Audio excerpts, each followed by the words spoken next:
Ahí vamos a tomar.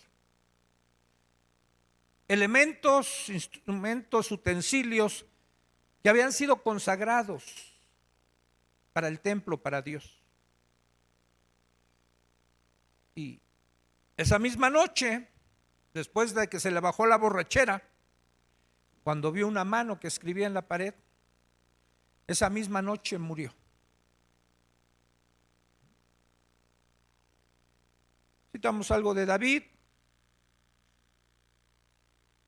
y de Saúl, la diferencia entre uno y otro. Ahora vamos a considerar algunas otras cosas. Como les decía, el orgullo es un pecado y nuestro orgullo puede abrir las puertas para que los dardos de Satanás nos ataquen. ¿Y cómo lo hace? A través de presentarnos tentaciones en función de ese pecado. ¿Qué es una tentación, hermanos? No es pecado, ¿eh? Tengo una definición de tentación, dice, es todo incentivo a pensar, a decir o hacer algo contrario a la santa voluntad de Dios. Puede ser un débil impulso o un fuerte deseo. Es cualquier cosa que esté en contra de lo que Dios aprueba o de lo que desea para nosotros. John Piper dice que el pecado es lo que uno hace cuando no está plenamente satisfecho en Dios. Mira, si tú y yo estuviéramos totalmente satisfechos en lo que somos con Dios, en donde nos ha puesto Dios, en lo que quiere Dios que seamos, no tendríamos problema. Pero el orgullo, la soberbia, siempre va a demandar querer ser más que los demás o aspirar a más de lo que ya somos. No hay contentamiento. El orgullo nos va a decir que eso no es suficiente, que tenemos que escalar más posiciones, más reconocimiento, tenemos que tener más protagonismo. No queremos permanecer a la sombra. Y todos lo tenemos. El otro día, mis dos nietas, Dani la grande, le decía a la chica, vamos a jugar, y ella casi siempre quiere imponer el juego. Eso es algo que hacen los orgullosos, ¿no? Pero la chiquita le decía, no, Daniela, no vamos a jugar a lo que tú quieras.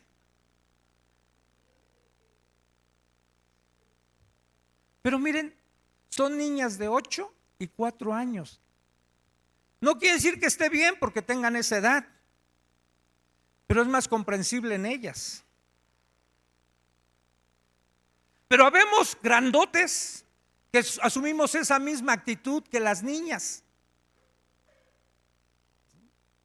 Hay gente que si no se juega bajo sus reglas, dice yo recojo mis canicas y me voy.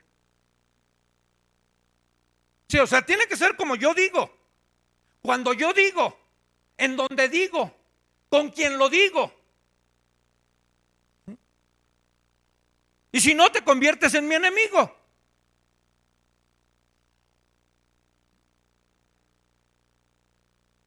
Pero es porque no estamos satisfechos con Dios,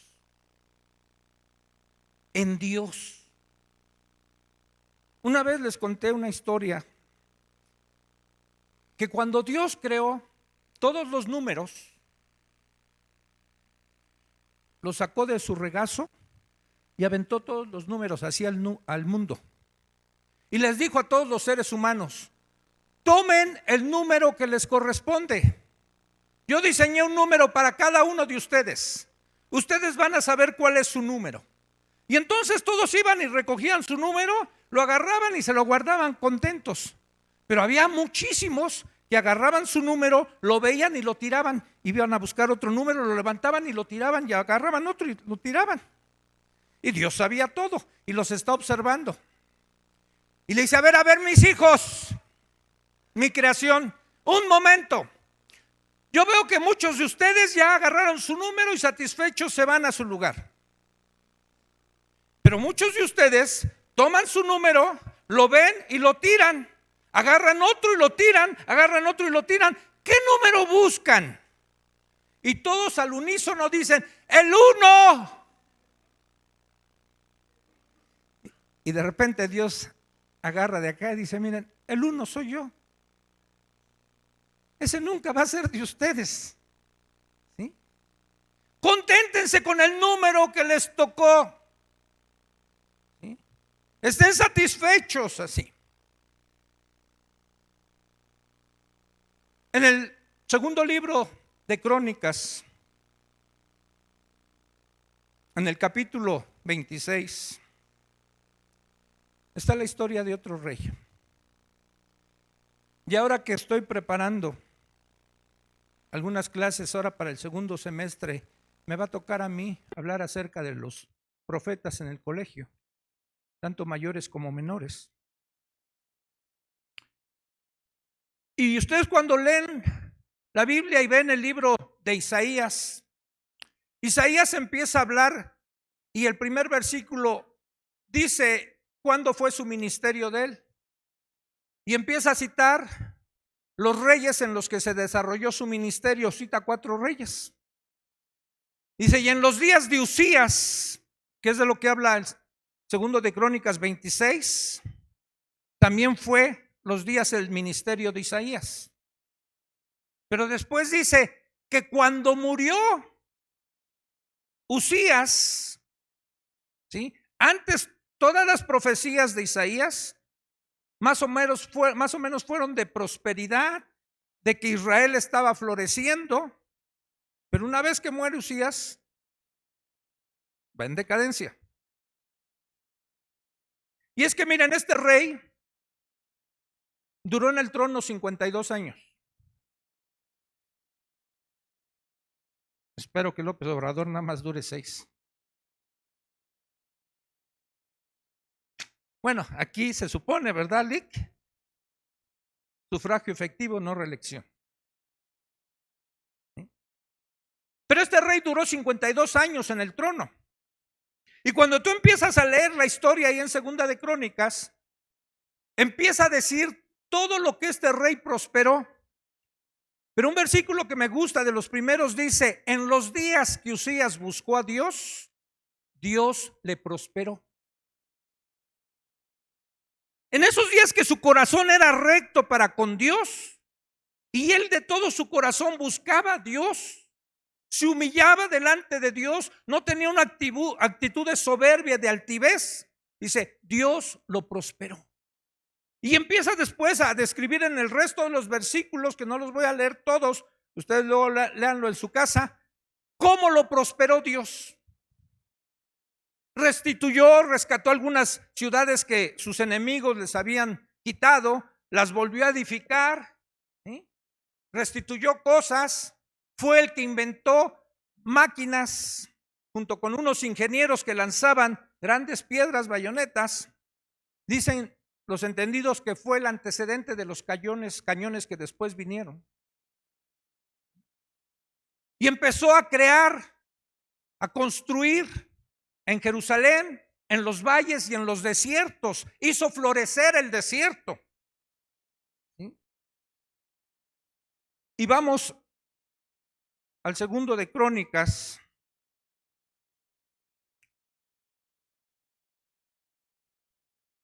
Porque después dice,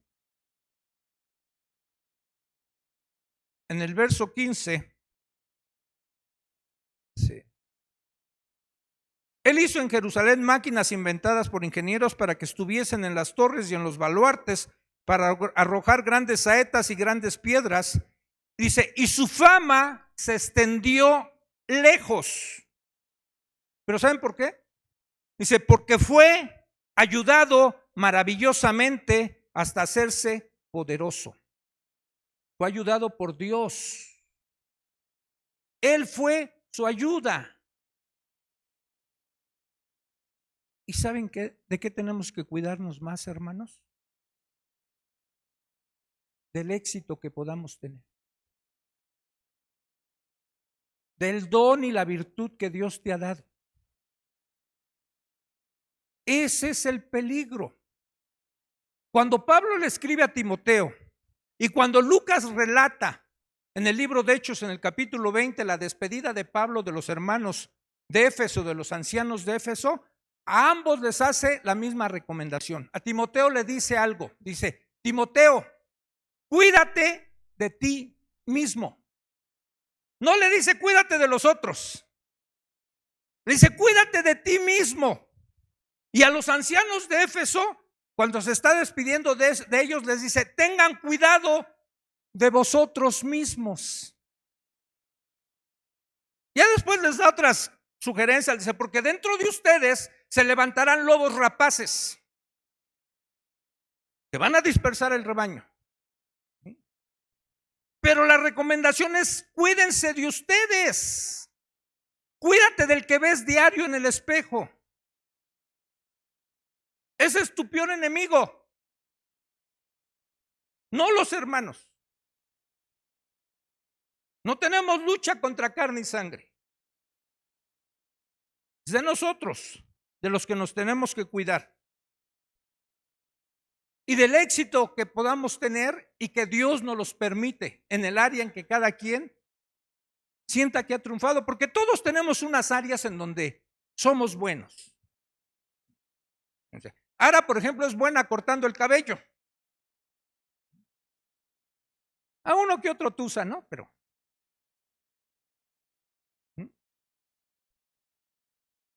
los muchachos que están atrás en la cabina, pues son buenos para las computadoras, para todo eso que se hace. Yo soy pésimo. Hace en la mañana tuve que venirle a decir a mi hijo: oye, es que mi teléfono ya no se oye cuando me llaman.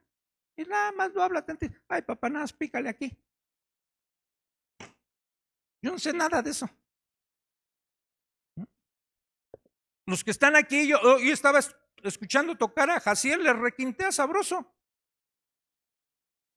Ayer fuimos mi esposa y yo a una congregación donde nos invitaron a compartir y le tocaban re duro, ¿eh?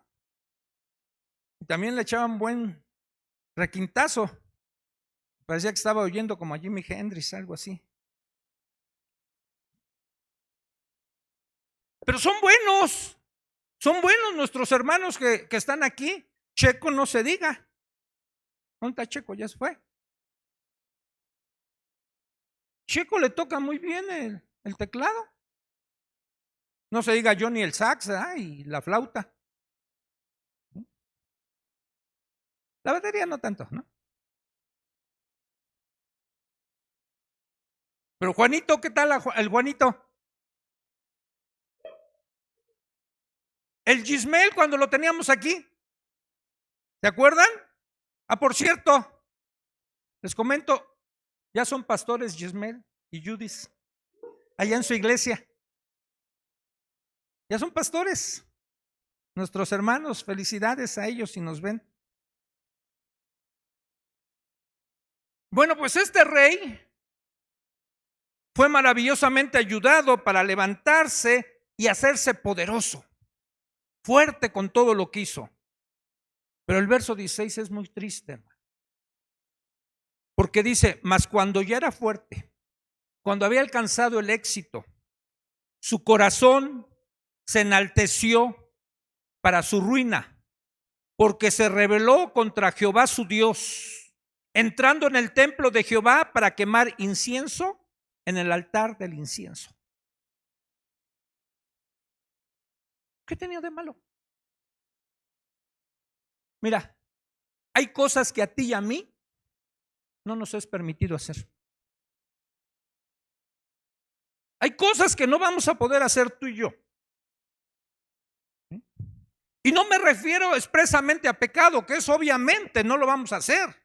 Un esposo no puede andar con otra mujer que no sea su esposa. Tú no puedes robar, no puedes matar.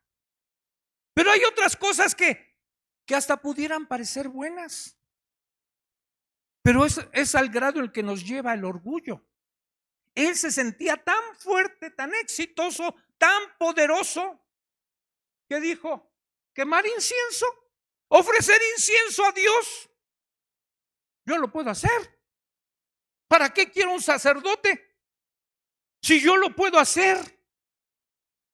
¿No? Es peligrosísimo, hermanos, que tú seas tu propio dueño de tu vida, que tú no le quieras rendir cuentas a nadie y que quieras hacer lo que a otros les pertenece y no a ti. Ese ministerio de quemar incienso a Dios era exclusivo para los sacerdotes.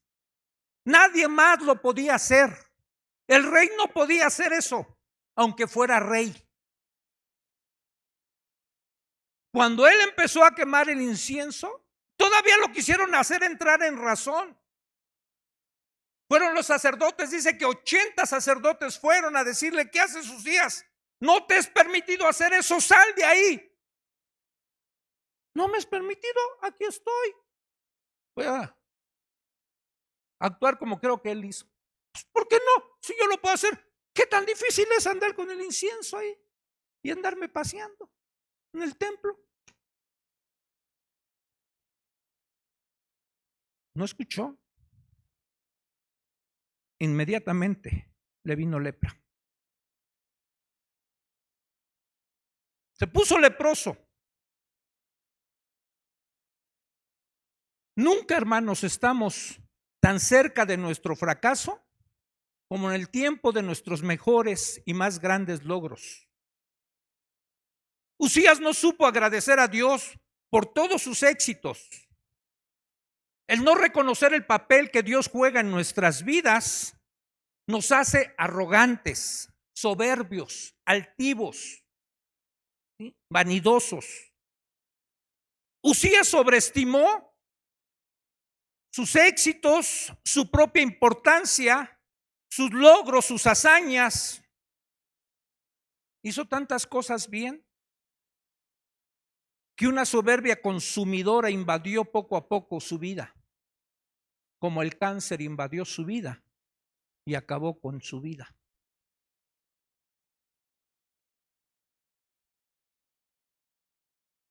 Y terminó mal este rey.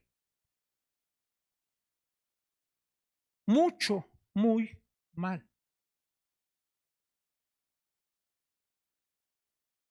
Regresa 2 libros atrás, al segundo libro de Reyes. Ustedes conocen la historia en el capítulo 5.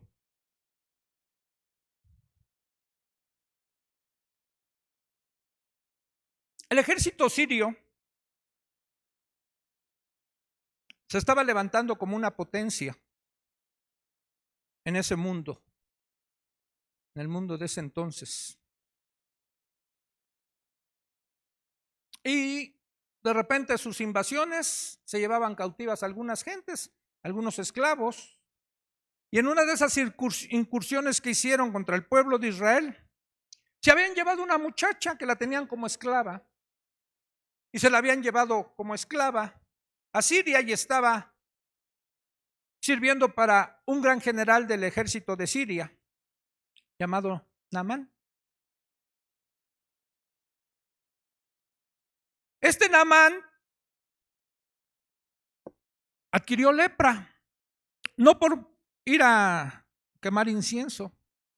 No dice la Biblia por qué, pero le vino lepra. No había sido llevado al lugar donde estaban todos los leprosos. Por alguna circunstancia no se sabe, dicen los comentaristas, no se sabe si porque apenas la lepra era incipiente, apenas empezaba a salirle, o por su posición que tenía en el ejército, no lo mandaron a otro lugar, le seguían permitiendo ser todavía uno de los comandantes. Y esa muchacha que fue llevada cautiva y como esclava a donde vivía Naamán, un día les dijo: miren, si el general fuera allá a Israel, ahí hay profetas de Dios. El general sanaría. Y oyeron. Y lo tomaron como una opción. Y mira, cuando estamos en necesidad, a veces le bajamos una rayita a la soberbia. Y accedemos a algo para beneficio nuestro.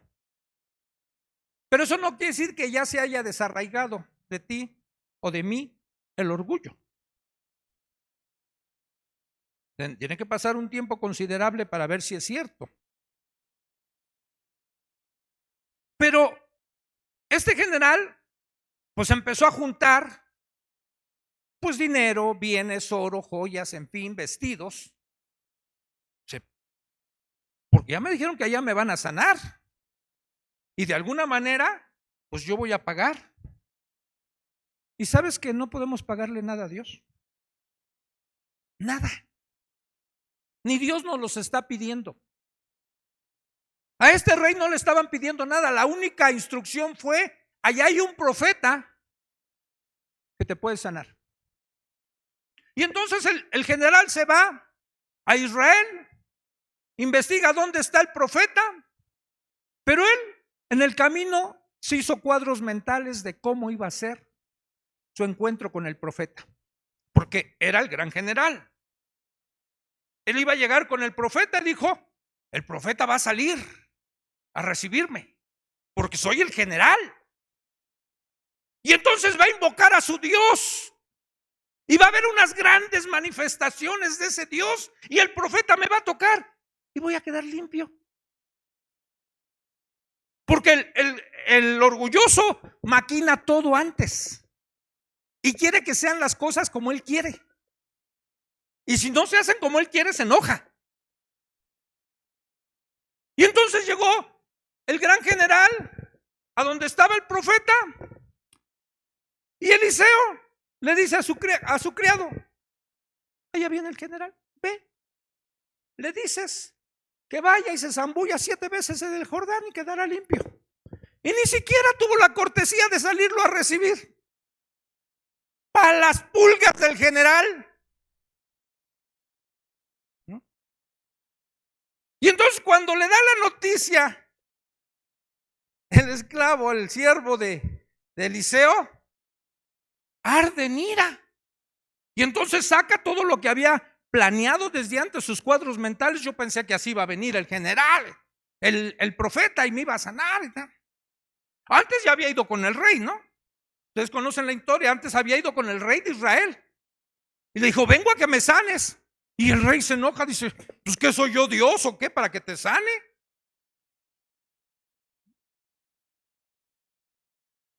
Y ya enojado, pues se va. ¿Y sabes qué sucede con nuestro orgullo? Cuando no aceptamos las cosas como Dios quiere que sean, como Dios quiere que nosotros nos sometamos y nos humillemos, nos podemos perder la bendición de Dios. Nuestro orgullo nos puede hacer perder la bendición de Dios. El general ya se iba. Mi país, ¿para qué vine hasta acá, hasta Israel? En mi país tengo 2 ríos mejores que este Jordán. En el Jordán es un chiquero. Y la verdad, el Jordán es feo. Como río es feo.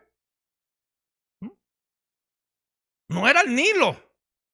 Los egipcios presumían de su río, del Nilo. De ahí sacaban muchas riquezas. Y también los sirios tenían sus ríos. Allá tengo 2 ríos mejores. Yo que vine aquí con el profetilla este.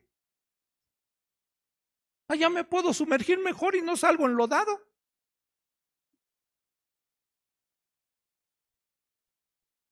Y sus soldados que iban con él, yo creo que hasta con miedo le iban a hablar. Y si le digo algo ahorita, pero se lo tengo que decir. Y mira, hermano, cuando tú tengas temor de decirle a alguien, aún a nosotros los pastores, algo, no te detengas, dínolos. Porque puede ser la voz de Dios de ustedes hablándonos a nosotros. Con respeto. como lo puede hacer un hijo a un padre, como lo puede hacer una esposa a un esposo. No tienen que quedarse callados, pero con respeto, sin faltar a la autoridad que representa a la persona a la que le vas a decir algo. Pero díselo, porque puede estar equivocado. Un esposo puede estar muy mal y la esposa no se tiene que callar porque puede ser un soberbio. Podemos ser unos soberbios, hermano. Y la esposa tiene el deber y el derecho de decirnos cómo nos está viendo y lo mal que estamos actuando. Un hijo también es todavía más delicado. Pero un hijo, con todo el respeto, le puede decir a su papá, a su mamá, una oveja a un pastor, y más nos vale escuchar. Están abiertas las puertas, hermano. Bueno, no tenemos oficinas, así están más abiertas. ¿Sí? Pero vengan y díganos. ¿Sí? Y los soldados, yo creo temblando, se acercan al general y dicen: mi general,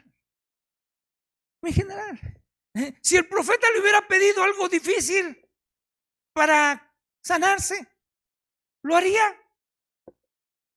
Y lo hacen meditar. Pues sí, yo venía dispuesto a hacer lo que sea, traigo hasta oro, traigo vestidos, todo. Pues ahí está, mi general. Pues si le dijo nada más tan sencillo que se sumerja ahí en el río 7 veces, hágalo, mi general. ¿Qué le cuesta? Ya había dicho el general: pues sí, ¿verdad?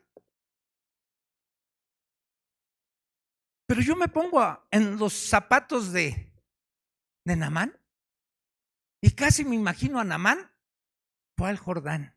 Dice: bueno, pero ha de haber ido pensando, qué ridículo me veo. Y se metió al río y empezó. Ay, todos me están viendo. Híjole, qué ridículo estoy haciendo. 2, y yo no veo nada. Pero dijo 7, ¿verdad? 3. Y a la 7ª, dice la escritura, que salió y su piel era como la de un bebé. Y pudo comprobar que cuando hay obediencia, porque es el primer principio de humildad de cualquier ser humano, que va en contra de la soberbia. La obediencia es lo que va a caracterizar a un hombre humilde. Va a obedecer lo que se le diga. Y él obedeció y después reconoció. Quiso pagar, pero el profeta no aceptó nada. Ya el resto de la historia ustedes la conocen. Su criadito sí quiso pasarse de listo y se le pasó la lepra a él.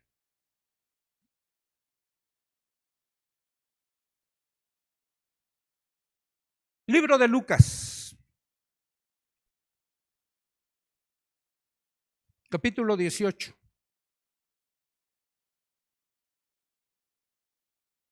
Jesús nos va a contar una parábola, porque así dice que es una parábola. En el verso 9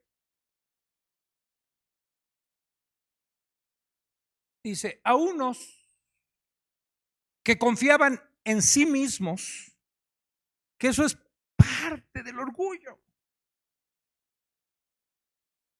Ustedes saben qué es la parábola del fariseo y el publicano. Antes de leerla toda, voy a preguntarles: ¿a qué fue el fariseo al templo? ¿A qué? ¿Cuántos están de acuerdo con Uriel? Ya me conocen, ¿verdad, hermanos? Por eso ni contestan. ¿A qué fue el fariseo al templo? ¿A orar? Ahorita van a ver, no fue a orar, hermanos, no fue a orar el fariseo al templo. Lo está presentando Jesús como una parábola para desenmascarar a los fariseos. Y les dice, a unos que confiaban en sí mismos como justos y menospreciaban a los otros, dijo también Jesús esta parábola. 2 hombres subieron al templo a orar. Uno era fariseo y el otro publicano.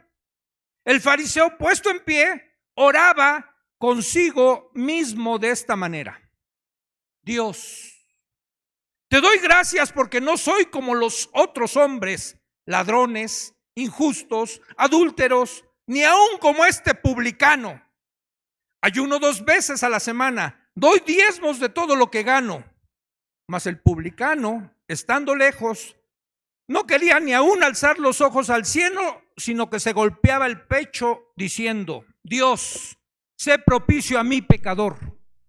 Os digo que refiriéndose al publicano, descendió a su casa justificado antes que el otro, sea el fariseo, porque cualquiera que se enaltece será humillado y el que se humilla será enaltecido.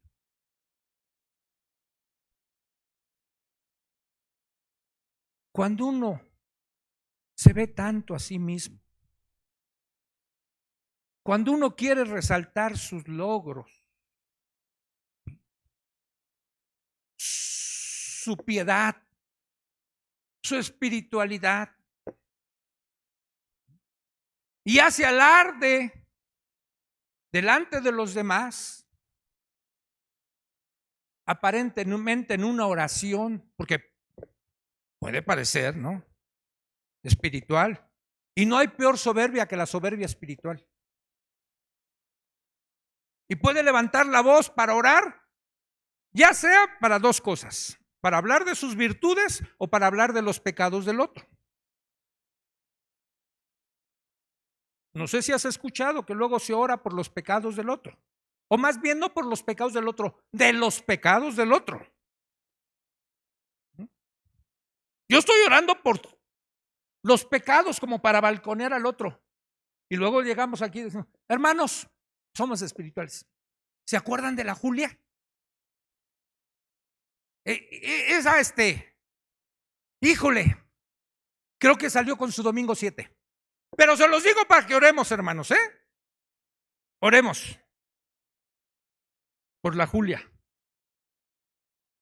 Me vino ese nombre porque no me acuerdo que hay aquí una Julia, ¿no?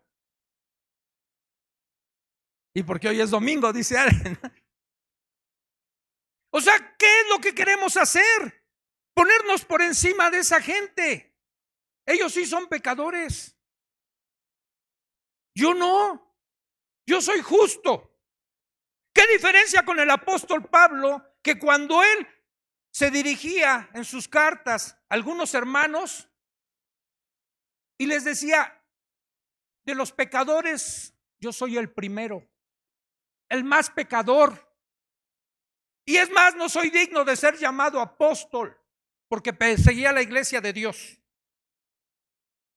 No decía: de los apóstoles soy el primero, de los pastores soy el primero, a mí me hacen caso y no pelan a los demás. No, o sea, yo soy el primer pecador.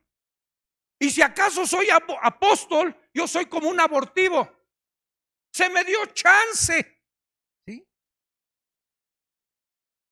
A mí cuando le dice Memo a mi esposa: ¿algún día te imaginaste a Chucho como pastor?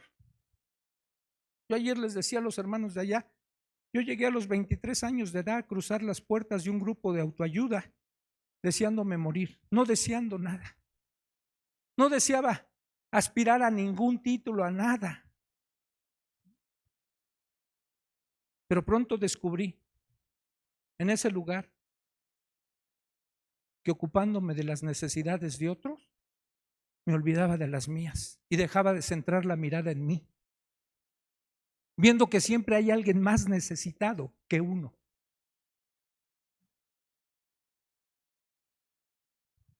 Y este fariseo, pues sí, aparentemente iba al templo a orar, pero en realidad no estaba orando, estaba presumiendo. Porque miren, había una hora para la oración. Y él, puesto en pie, oraba y presumía. Pero además era espiritual porque decía, le doy gracias a Dios. Sí, miren, le doy gracias a Dios que no soy como los otros. Señor, yo no estoy entre la bola. ¿Saben qué, hermanos? Aquí, todos, perdón si alguien no se lo cree, pero todos somos el estiércol. Somos lo desechado del mundo, lo vil del mundo, lo que no era. No valíamos nada. ¿Sí? Y si hoy tenemos un valor es gracias a Dios, no por nosotros. Éramos desechados del mundo. Sí, y aunque tengas un título, eras desechado. Nada éramos. Pero este hombre le daba gracias a Dios que no era como los otros. Y empieza a enumerar una serie de pecados o de pecadores: ladrones, injustos, adúlteros. Y ya que tenía a un lado un pecador, yo creo que se hizo un lado. Ni como este publicano, ¿sí? Ni como este. ¿Sí?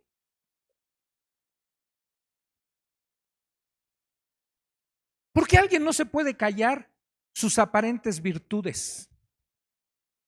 Digo, y aparentes, porque pueden haber también virtudes reales. A mí me gustaba leer las fábulas de Esopo. No sé si lo tengo aquí ese libro o me lo quedé en casa, pero se lo quiero regalar a mi nieta porque a ella le encanta leer. Hay una fábula de Esopo acerca de una rana. Cuenta esta fábula de este escritor que en el lugar donde estaba la rana y todos los animales presienten cuando, o no, que sé qué chip les puso Dios, pero saben cuando va a venir una tormenta o alguna catástrofe. Y entonces emigran para otro lugar. Y estaba una rana ahí y las aves empezaron a emigrar. Y la rana pues dice, es que por mi condición de rana, pues de salto en salto no voy a llegar muy lejos. Pero en cambio las aves vuelan y rápido se van a trasladar a otra región. Y entonces les dice, cuando las ve volar, ayúdenme, llévenme con ustedes, por favor, llévenme. Y las aves dicen, pues es que, ¿cómo te podemos llevar si te subimos encima de nosotros? No podemos mover las alas y ni tú ni yo nos vamos a salvar. Pero debe de haber alguna forma. Y dice la rana, tengo una idea. Y corta una ramita de un árbol. Y dicen, miren, si una ave se pone un extremo de una ramita en su pico y otra ave en el otro extremo de la ramita en su pico, yo me agarro con mi boca en medio de la rama y ustedes me llevan. Y entonces estas aves misericordiosas dicen, bueno, intentémoslo, y bajan. Ponen la ramita en sus picos, se agarra la rana y empiezan a elevarse. Y empieza a funcionar el truco de la rana, la idea de la rana. Y ahí van volando. Y la rana feliz, me voy a salvar. Pero en eso pasan por un poblado. Y la gente ve y dice, miren, qué idea tan original. ¿A quién se le habrá ocurrido? ¿Y qué creen que hizo la rana? Dijo, ¡a mí! ¡Pácatelas que azota! Y que se muere. No se pudo quedar callada. Sí, tenía que decir que la idea original era de ella.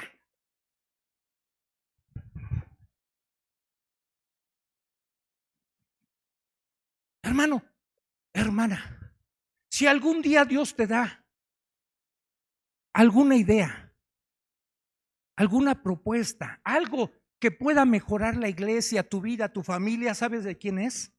De Dios. No es tuya. No te la adjudiques. No digas qué idiota tuve. Es de Dios, toda la gloria tiene que ser para Dios. ¿Sí? Como dijo el apóstol Pablo, él cuando se estaban dividiendo y que estaban queriendo hacer partidos en la iglesia, dijo, por favor. No lo dijo exactamente así, pero yo creo que pudo haber dicho, me están lastimando el corazón cuando uno dice, yo soy de Pablo, yo soy de Apolos, yo soy de Cefas. ¿Acaso Cristo está dividido? ¿Acaso dentro de una iglesia vamos a hacer facciones? Yo soy de Chucho, yo soy de Memo. No, a mí me cae bien el chamaquito porque siempre grita, qué contento estoy. ¿Sí? Y yo soy de los contentos y me voy con él. Y Beto, porque trabajo en Apple, yo me voy a ir con Beto. ¿No? Y a mí, como me gusta la música, yo me voy con Johnny. No, hermanos, Cristo no está dividido. San Pablo se molestó por esa actitud. Y él después dijo, déjenme parafrasear lo que dijo, nosotros, todos nosotros, yo, Pedro, Apolos y todos los que se sumen, dicen, somos gatos del Señor. No, acá nos ponemos el título, el siervo del Señor. Gatos. Somos gatos del Señor, hermano. Y nos da el privilegio de servirle. Y deberíamos estar agradecidos porque Él nos da ese privilegio de servirle. Y nada deberíamos adjudicarnos para nosotros. Nada.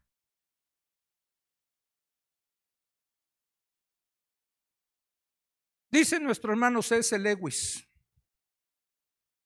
Y nos hace unas preguntas para ver qué tan orgullosos podemos ser.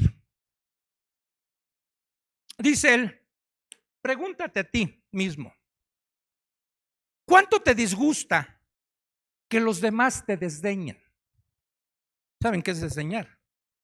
Que te ignoren. ¿A cuántos les gusta que te ignoren? ¿Se acuerdan de esa mujer sirofenicia, que ni siquiera era del pueblo de Israel? Y que un día le suplicó a Jesús por su hija. Y entonces Jesús iba caminando y ni la pelaba. Y entonces Jesús después voltea y le dice, no está bien quitar la comida de los hijos para echarla a los perros. Porque así los judíos les llamaban a todos los que no eran judíos perros. O sea, no está bien hacer eso. ¿Sí? Esta mujer no desistió en el aparente desdeño que le hacía Jesús, la ignorancia que le hacía Jesús. Ella se humilló y siguió insistiendo, y la frase que ella hizo quedó registrada en la Biblia. Sí, Señor, pero aún los perrillos comen de las migajas que caen de la mesa de sus amos. Grande es tu fe, mujer. Y le concede el milagro. Porque muchos que se humillan serán exaltados, pero los que se exaltan serán humillados. Esta mujer se humilló y el Señor la exaltó y le concedió su petición.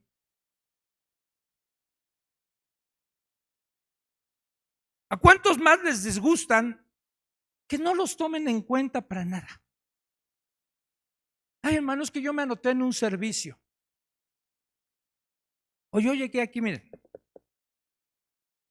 Yo cuando llegué a esta iglesia, cuando llegamos mi familia y yo traía unos bosquejos de la otra iglesia donde habíamos estado que ya no pude compartir. Y me acuerdo que llegué con Memo y Salvita en ese entonces y les presenté mis grandes bosquejos, esperando que me dieran chance de subir a predicar. Me acuerdo que Memo tomó mi bosquejo, lo vio y en su oficina dice, sí, ahí déjalo. ¿Para el orgullo? Dije, bueno, al menos lo dejó en su escritorio. Y pasó una semana, 2, 3, 4, 5. Y como a las 10 semanas ya no me aguanté, le dije, oiga, pastor, ¿sí vio mi bosquejo? Dice, sí, pero ahí a nosotros no creemos, porque era acerca del noviazgo, no creemos en el noviazgo. Yo ni sabía ni qué onda aquí. Pero yo ya quería decir cómo era la onda. Porque así son los soberbios, ¿no? Ni conocen, ¿sí? Pero ya quieren decir. Dice, aquí no creemos en el noviazgo. Siéntate y escúchanos. Y cuando me dijo, siéntate y escúchanos, yo no pensé que se refería a 8 años que tenía que estar sentado. No, yo pensé, me voy a sentar unas semanitas más. Porque en la otra iglesia yo predicaba cuando mucho cada 15 días, a veces cada 8 días.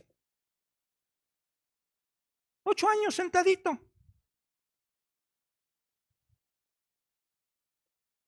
Hay gente que no aguanta 1 año sentado.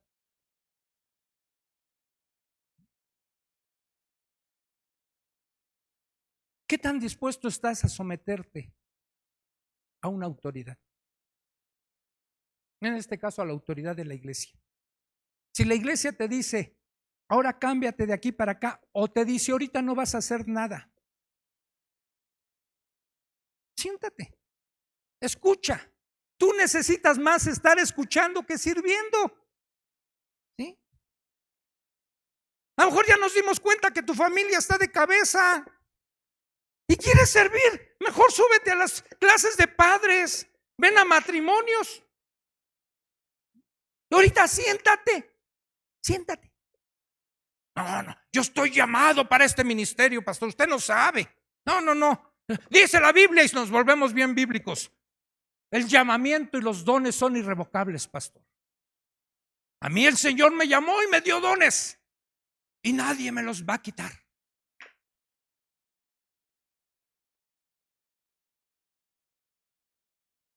Sin embargo, el otro hombre reconocía su culpabilidad. Ni siquiera se sentía digno de levantar la cara delante de Dios. Estaba agachado golpeándose el pecho y solo le pedía a Dios clemencia, misericordia. Le decía, sé propicio a mí, pecador. ¿Qué trabajo cuesta reconocer los pecados? Yo siempre alabo en el buen sentido a alguien que viene a administración a confesar sus pecados.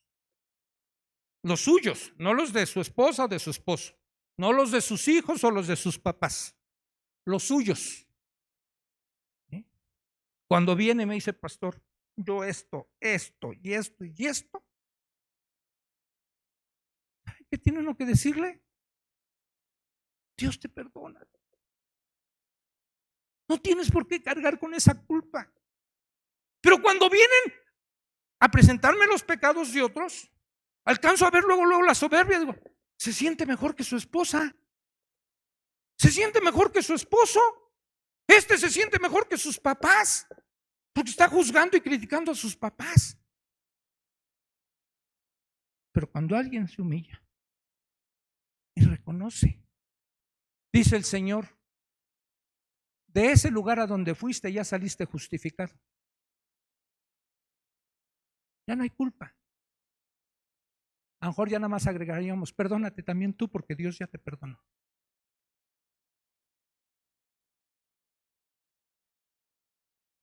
¿Cuántos les crea problema ver a alguien superior a ustedes? ¿Cuántos les molestan los que alardean de cosas? Eso pregunta nuestro hermano Lewis. Y después él agrega, dice, el orgullo es un vicio de suprema maldad y la principal causa de desgracia en los hogares y las naciones. Es un cáncer espiritual que devora la posibilidad de tener amor, satisfacción e incluso aún te roba el sentido común. ¿Se han dado cuenta que un orgulloso ya ni el sentido común tiene?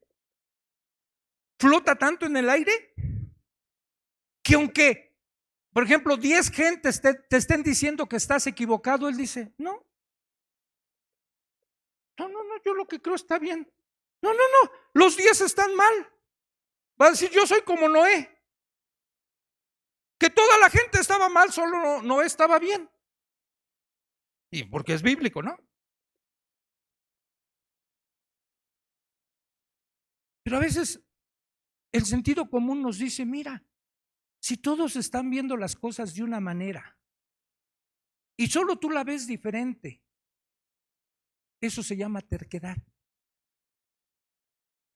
¿Sabes cuál es la diferencia entre terquedad y tenacidad? Los resultados. El terco no obtiene ningún buen resultado, pero sigue aferrado en su necedad.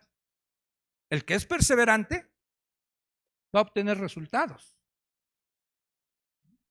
Y no por su necedad. Voy a poner un ejemplo.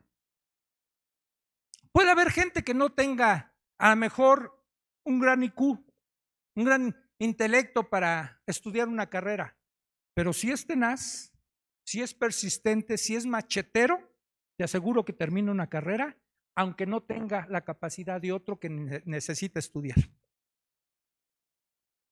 A mí me asombraba mi hijo. Yo no le compré un solo libro en su carrera.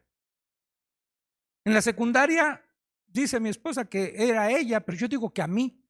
Siempre la mandaban a llamar en la secundaria porque nunca anotaba nada. Sus cuadernos los tenía en blanco y sacaba de onda a sus maestros. Es que no entiendo, no hace nada, ni tareas, ni apuntes, ni nada, señora. ¿Su hijo qué es? Y un día me llamó David. Y estaba enojado David. Me dice, me saca de onda tu hijo. No, ¿por qué o qué? Dice, es el único en la clase con los jóvenes que nunca lleva un cuaderno, nunca hace nada, nunca apunta nada. Y yo ya para ese entonces ya sabía qué onda conmigo. Le dije, y ni va a notar David. Ni lo va a notar. Prácticamente toda su vida no ha notado nada y no ha necesitado anotarlo. Se lo graba. Nunca verán a mi hijo que traiga una libreta como algunos se están anotando. Nunca lo verán.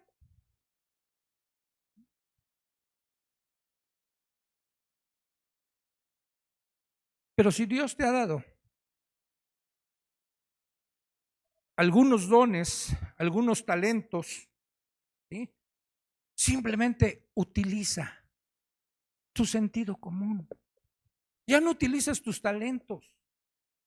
No confíes en lo que tú crees, sabes y eso. Si alguien te está diciendo, escúchalo. ¿Tú crees que a alguien le vamos a decir una cosa? O a ver, pónganse en el lugar ustedes como padres. Los que son hijos, pónganse en el lugar de sus padres. ¿Ustedes creen que sus padres les están diciendo algo, les están estorbando en su pecado porque los odian? Ah, tú dijiste que sí, Kevin. Te alcancé a ver hasta acá. Mira, cuando un padre a un hijo le está estorbando en algunas cosas, el hijo puede decir, pero ¿por qué? A mí, mamá, no me das chance. Si el hermano o la hermana fulanita de tal, ella sí. Los papás le pueden decir, bueno, ellos, si sus papás les dan chance, allá ellos. Pero mi hijo, confía en mí. Yo te amo, es por tu bien. No lo ves ahorita, pero al rato me lo vas a agradecer. Tendrían que confiar en ellos. Tendrían que decirle, sí, mamá, ponte en su lugar. Se los dice porque los odia.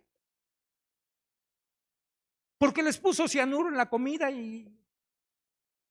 No, ¿verdad? Tu mamá o tu papá daría la vida por cualquiera de ustedes.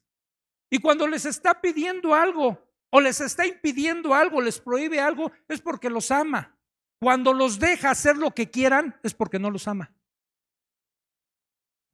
Cuando un padre le deja a los hijos hacer lo que ellos quieran, o un pastor le deja a las ovejas hacer lo que quieran, no las amamos, hermano.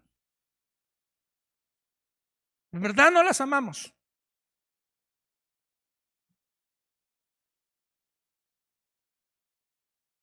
En estos días tuve que llamar a una muchachita. Poquito tiempo tiene aquí, le pedí que por el momento no sirva. No queremos que sirva. Lo primero ven. Y no le dije, mira, mija, yo estuve sentado 8 años. Llévalo mucho 3 meses o menos viniendo.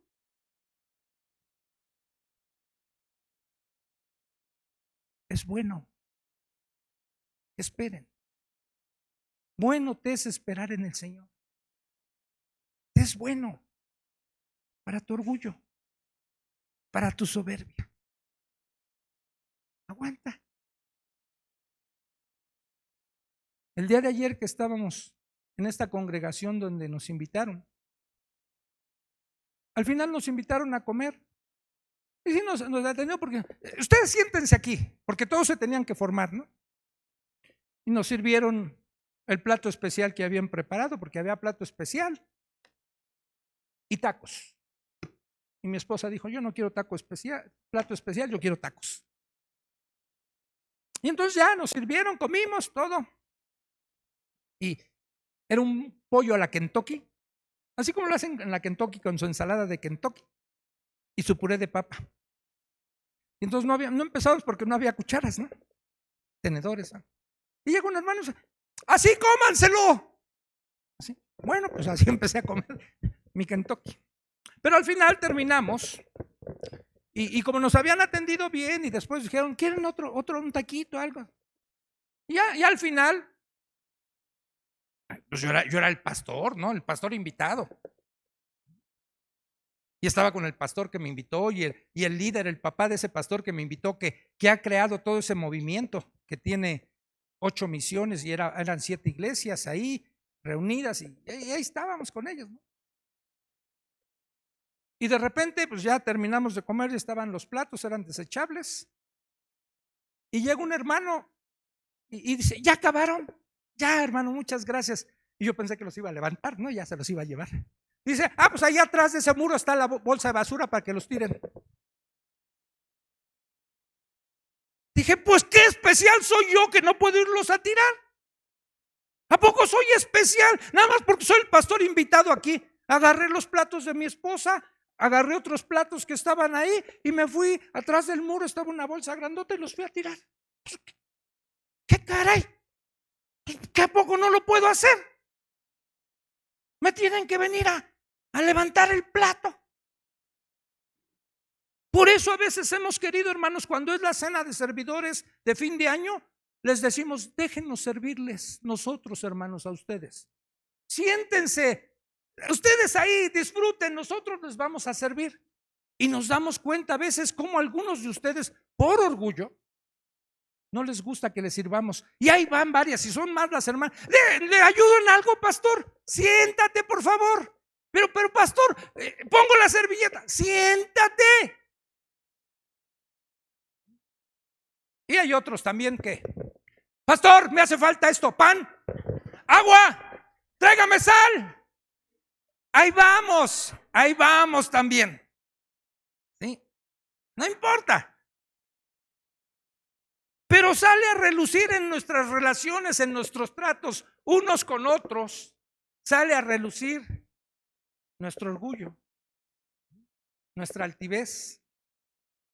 Y es algo con lo que tú y yo vamos a batallar toda la vida, hermano. Pidámosle a Dios que cada día nos haga más humildes, al costo que sea. Sea como dijimos en Proverbios 16-18, por quebrantamiento o por caída. Nos conviene ser quebrantados, nos conviene que Dios nos tire, que sea Él como tumbó a Pablo. Nos conviene, es para nuestro bien. Oremos. Señor, te agradecemos porque no nos dejas sin instrucción a través de tu palabra. Podríamos decir que en ella nos muestras tanto los ejemplos negativos de este pecado horrible del orgullo, como también una actitud humilde. Y de ambas vamos a tener consecuencias.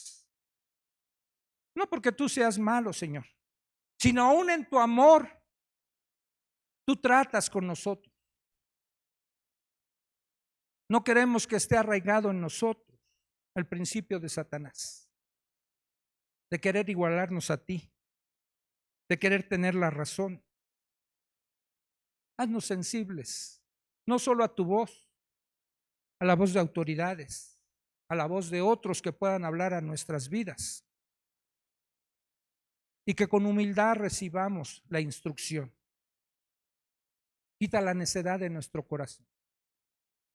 Que los consejos que Salomón le daba a su hijo los hagamos propios. Que el temor tuyo pueda reposar en nuestras vidas, Señor. Porque tú dices que ese es el principio de la sabiduría. Gracias, Padre, te damos en esta tarde en el nombre de Jesús. Amén. Dios les bendiga, hermanos. Estamos despedidos, nos vemos el miércoles en el estudio.